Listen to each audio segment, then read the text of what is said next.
Big boss హౌస్లో entry ఇవ్వనున్న hot beauty ఇక రచ్చ రంబోలానే.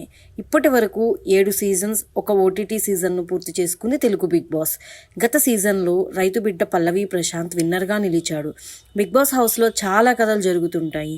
ఒకరినొకరు తిట్టుకుంటూ అరుచుకుంటూ నానా రచ్చ చేస్తుంటారు హౌస్ మేట్స్. సీజన్ 7 ఫినాలే రోజు జరిగిన రచ్చ అంతా ఇంతా కాదు. బిగ్ బాస్ సీజన్ 8 కోసం ప్రేక్షకులు ఈగర్గా ఎదురు చూస్తున్నారు. బిగ్ బాస్ సీజన్ 7కు విపరీతమైన క్రేజ్ వచ్చింది. మంచి టీఆర్పీతో ఈ సీజన్ దూసుకుపోయింది. ఇప్పటి వరకు 7 సీజన్స్, ఒక ఓటీటీ సీజన్ను పూర్తి చేసుకుంది తెలుగు బిగ్ బాస్. గత సీజన్లో రైతు బిడ్డ పల్లవి ప్రశాంత్ విన్నర్గా నిలిచాడు. బిగ్ బాస్ హౌస్లో చాలా కథలు జరుగుతుంటాయి.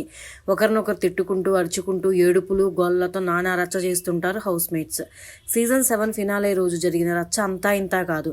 బిగ్ బాస్ విన్నర్ అయిన తర్వాత పల్లవి ప్రశాంత్ను చూడడానికి భారీ అభిమానులు అన్నపూర్ణ స్టూడియోస్ దగ్గరకు చేరుకొని రచ్చ చేశారు. ఇక ఇప్పుడు బిగ్ బాస్ సీజన్ 8 గురించి ప్రేక్షకులు ఎదురు చూస్తున్నారు. త్వరలోనే ఈ గేమ్ షో మొదలు కానుంది. ఈసారి హౌస్లోకి ఎవరు పాల్గొంటారు అన్నది ఇప్పుడు ఆసక్తిగా మారింది.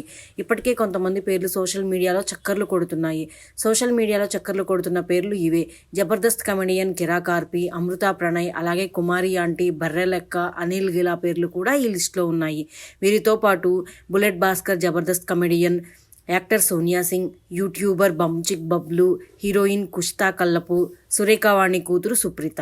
వీరితో పాటు ఓ హాట్ బ్యూటీ గురించి కూడా సోషల్ మీడియాలో వార్తలు తెగ చక్కర్లు కొడుతున్నాయి. ఆ అమ్మడే రీతూ చౌదరి.